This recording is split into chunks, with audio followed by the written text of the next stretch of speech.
Assalamualaikum warahmatullahi wabarakatuh. Hai, perkenalkan nama saya Syahidah Oktina Hayati dengan NIM P0713112308. Nah, kali ini saya akan menjelaskan tentang materi yaitu tentang demokrasi Indonesia. Silahkan disimak videonya ya. Bye.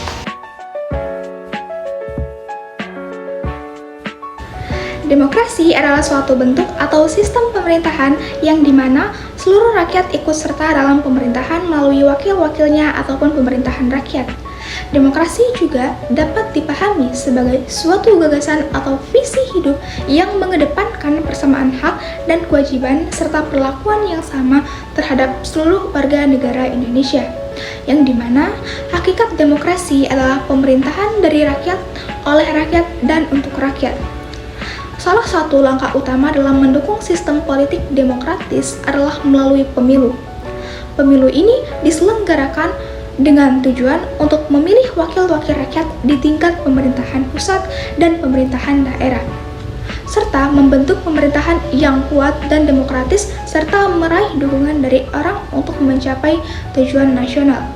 Sebagaimana disyaratkan dalam pembukaan Undang-Undang Dasar Negara Republik Indonesia tahun 1945.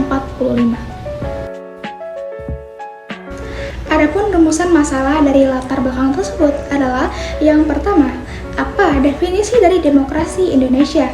Yang kedua, bagaimana sejarah demokrasi yang ada di Indonesia ini? Yang ketiga, apa saja fungsi dan peran demokrasi Indonesia? Yang keempat, apa saja prinsip-prinsip dari demokrasi? Yang kelima, apa saja jenis-jenis dari demokrasi di Indonesia? Yang keenam, apa ciri-ciri demokrasi Indonesia? Yang ketujuh, apa saja unsur-unsur pendukung tegaknya demokrasi di Indonesia? Dan yang terakhir adalah apa saja contoh-contoh dari demokrasi Indonesia? Nah, teman-teman, setiap rumusan masalah pasti ada tujuannya. Adapun tujuan dari rumusan masalah tersebut yaitu dapat mengetahui apa itu definisi dari demokrasi dan fase perkembangan, prinsip-prinsip, jenis-jenis dari demokrasi, ciri-ciri, serta contoh dari demokrasi Indonesia dan seperti apa agar menciptakan masyarakat yang sejahtera, adil, dan makmur dengan prinsip-prinsip keadilan, kejujuran, dan keterbukaan sebagai landasan. Baik, selanjutnya saya akan menjelaskan apa itu demokrasi. Jadi, demokrasi berasal dari bahasa Yunani, yaitu demokratis yang berarti kekuasaan rakyat. Demokrasi berasal dari kata demos dan kratos. Demos memiliki arti rakyat dan kratos memiliki arti kekuasaan. Menurut Kamus Besar Bahasa Indonesia, demokrasi adalah gagasan atau pandangan hidup yang mengutamakan persamaan hak dan kewajiban serta perlakuan yang sama bagi seluruh warga negara Indonesia. Demokrasi adalah sistem pemerintahan yang dimana seluruh rakyatnya turut serta memerintah dengan perantaraan wakilnya. Demokrasi juga dapat diartikan sebagai gagasan atau pandangan hidup yang mengutamakan persamaan hak dan kewajiban serta persamaan yang sama bagi semua warga negara Indonesia. Konsep demokrasi lahir dari Yunani kuno yang dipraktikkan dalam hidup bernegara antara abad ke-4 sebelum Masehi sampai dengan abad ke-6 sebelum Masehi. Adapun definisi demokrasi menurut para ahli yaitu yang pertama, menurut Max Tegue, kekuasaan negara harus dibagi dan dilaksanakan oleh 3 lembaga atau institusi yang berbeda yang terpisah satu sama lainnya, yaitu yang pertama adalah lembaga legislatif yang merupakan pemegang kekuasaan untuk membuat undang-undang. Yang kedua adalah eksekutif yang memegang kekuasaan dalam melaksanakan undang-undang. Dan yang ketiga adalah yudikatif, yaitu memegang kekuasaan untuk mengadili pelaksanaan Undang-Undang Dasar Negara Republik Indonesia tahun 1945. Dan yang kedua adalah menurut Abraham Lincoln, yaitu pemerintahan dari rakyat, oleh rakyat, dan untuk rakyat. Dan yang ketiga adalah demokrasi menurut Aristoteles, yaitu suatu kebebasan atau prinsip demokrasi ialah kebebasan, karena hanya melalui kebebasanlah setiap warga negara Indonesia bisa saling berbagi kekuasaan di dalam negaranya. Selanjutnya, demokrasi menurut Harris Saussure ialah suatu bentuk pemerintahan rakyat, karena kekuasaan pemerintahan melekat pada rakyat juga merupakan hak bagi rakyat Indonesia untuk mempertahankan, mengatur, dan melindungi diri dari setiap suatu badan yang diserahkan untuk pemerintahannya. Selanjutnya ada demokrasi menurut International Commission of Jurists adalah bentuk pemerintahan yang dimana hak dalam membuat suatu keputusan politik harus diselenggarakan oleh rakyat melalui para wakil yang terpilih dalam suatu proses pemilu. Selanjutnya adalah sejarah demokrasi di Indonesia. Jadi, sejarah demokrasi di Indonesia ini mengalami dinamika yang cukup kompleks dan menjalani perkembangan yang sangat dinamis. Berikut adalah beberapa fase perkembangan demokrasi yang ada di Indonesia, yaitu yang pertama demokrasi parlementer yang berdiri pada tahun 1945 sampai dengan 1959. Demokrasi parlementer ini dimulai ketika Indonesia resmi menjadi negara yang merdeka hingga berakhir di tahun 1959. Demokrasi parlementer ini adalah sistem demokrasi yang menempatkan parlemen sebagai bagian fundamental di pemerintahan. Yang kedua adalah demokrasi terpimpin yang berdiri pada tahun 1959 sampai dengan 1965. Demokrasi terpimpin adalah sistem pemerintahan yang dimana segala kebijakan ataupun keputusan yang diambil dan dijalankan berpusat kepada satu orang, yaitu pemimpin pemerintahan. Demokrasi terpimpin ini dimulai pada tahun 1959 ketika Presiden Soekarno mengeluarkan Dekret Presiden 5 Juli 1959. Selanjutnya adalah demokrasi Pancasila era Orde Baru, yaitu tahun 1965 sampai dengan 1998. Setelah peristiwa G30 SPKI ini terjadi di tahun 1965, terjadi pergantian pemimpin dari Soekarno menuju Soeharto. Era Orde Baru ini juga dikenal dengan istilah demokrasi Pancasila yang menjadikan Pancasila sebagai landasan demokrasi. Dan yang keempat adalah demokrasi reformasi, yaitu yang berdiri pada tahun 1998 sampai dengan sekarang ini. Pada akhir rezim Orde Baru yang berkuasa selama 32 tahun melahirkan demokrasi baru yang dikenal dengan istilah era reformasi yang ada pada sekarang ini. Adapun fungsi dan peran demokrasi di Indonesia secara singkat, yaitu mewujudkan kedaulatan rakyat, menjamin hak asasi manusia, mendorong akuntabilitas pemerintah, melindungi keanekaragaman dan pluralisme, mendorong pembangunan ekonomi dan sosial, dan menjaga stabilitas politik, serta mendorong partisipasi masyarakat dalam menjaga keseimbangan kekuasaan. Jadi, fungsi dan peran demokrasi di Indonesia ini sangatlah penting dalam menjalankan sistem pemerintahan yang adil, partisipatif, dan berkeadilan. Perkembangan demokrasi di Indonesia mengalami dinamika yang cukup kompleks dan menjalani perkembangan yang sangat dinamis. Oleh karena itu, penting bagi kita sebagai masyarakat untuk terus berpartisipasi aktif dalam menjaga dan memperkuat demokrasi yang ada di Indonesia ini.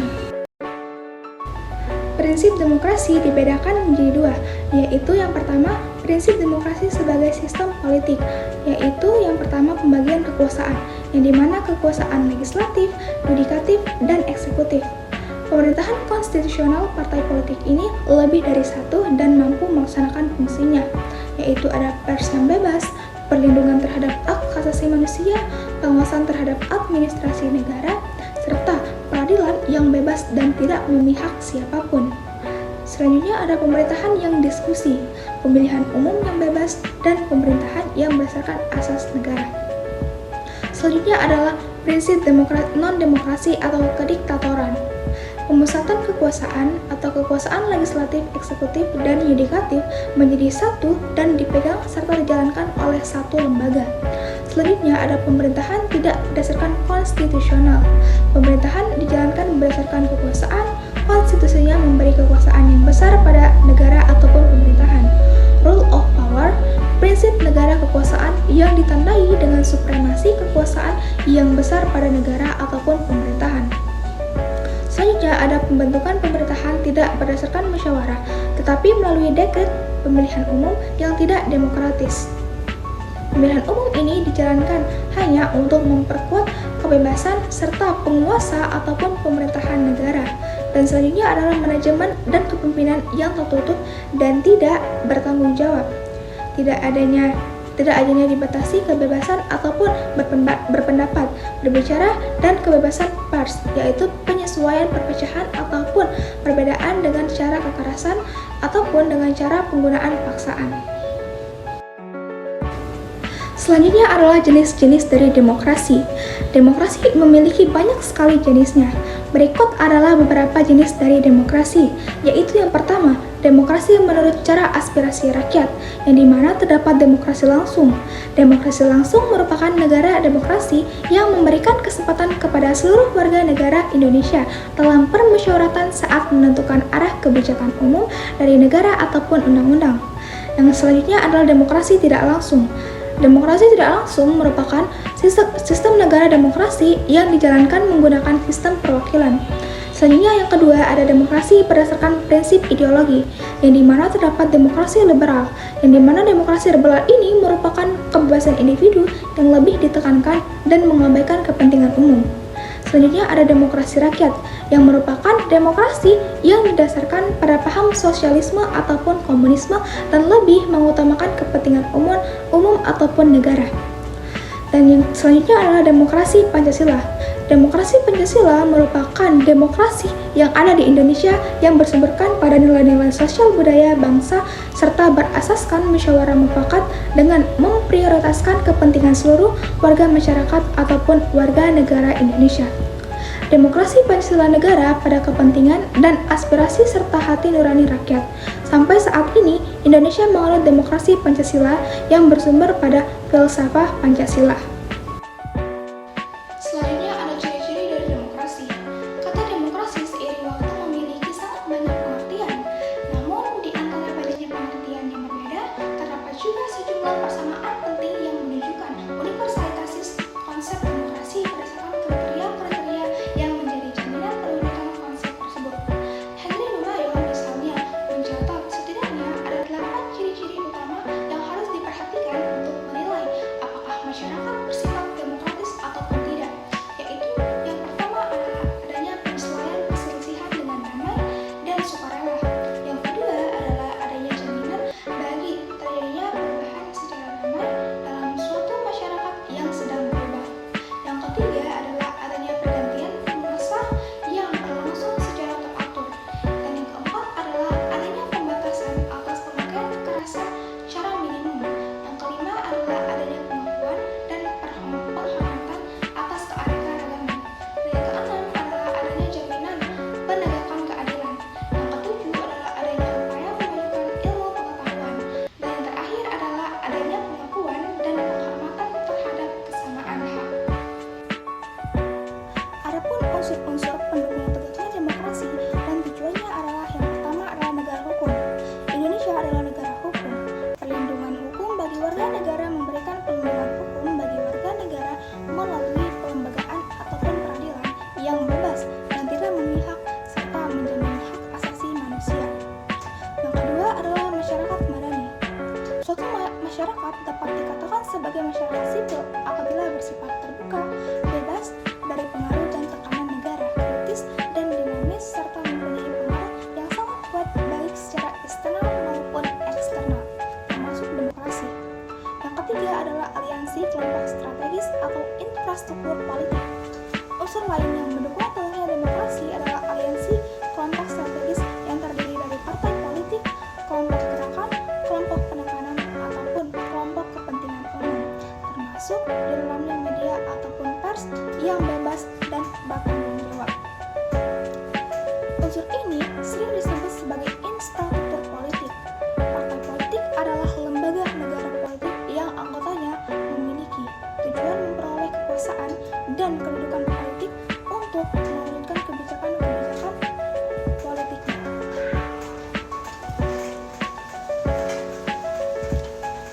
Selanjutnya adalah tujuan dari demokrasi. Jadi tujuan adanya demokrasi adalah salah satu tujuannya adalah memberikan warga negara kebebasan untuk berpendapat dan berekspresi. Yang kedua adalah menciptakan keamanan dan ketertiban. Secara umum, tujuan demokrasi adalah menciptakan suasana tak aman, tertib, dan damai dalam masyarakat. Selanjutnya ada contoh-contoh dari demokrasi, yaitu yang pertama adalah jenis-jenis demokrasi, yaitu ada demokrasi langsung. Contohnya, ikut mencoblos saat pemilu ataupun pilkada dan memilih secara langsung ketua kelas. Yang kedua adalah demokrasi perwakilan. Contohnya, pembuatan Undang-Undang Dasar Negara Republik Indonesia yang diwakili oleh anggota DPR. Selanjutnya adalah demokrasi perwakilan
Baik, tibalah kita kepada materi terakhir, yaitu adanya kesimpulan.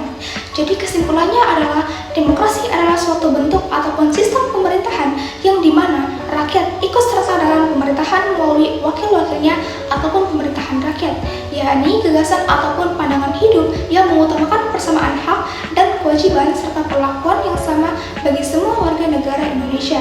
Demokrasi juga adalah sistem pemerintahan yang dimana seluruh rakyatnya turut serta memerintah dengan perantaraan wakil-wakilnya.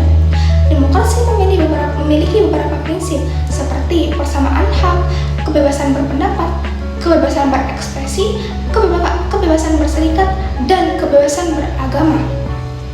Pelaksanaan demokrasi di Indonesia masih dihadapkan pada berbagai tantangan dan hak seperti politik, uang, korupsi, dan ketidakadanya adilan. Nah, itu dia guys, sekilas video penjelasan tentang demokrasi Indonesia yang telah saya paparkan. Untuk itu, saya mengakhiri video kali ini. Semoga materi yang telah saya jelaskan ini dapat bermanfaat bagi kita semua. See you on the next video.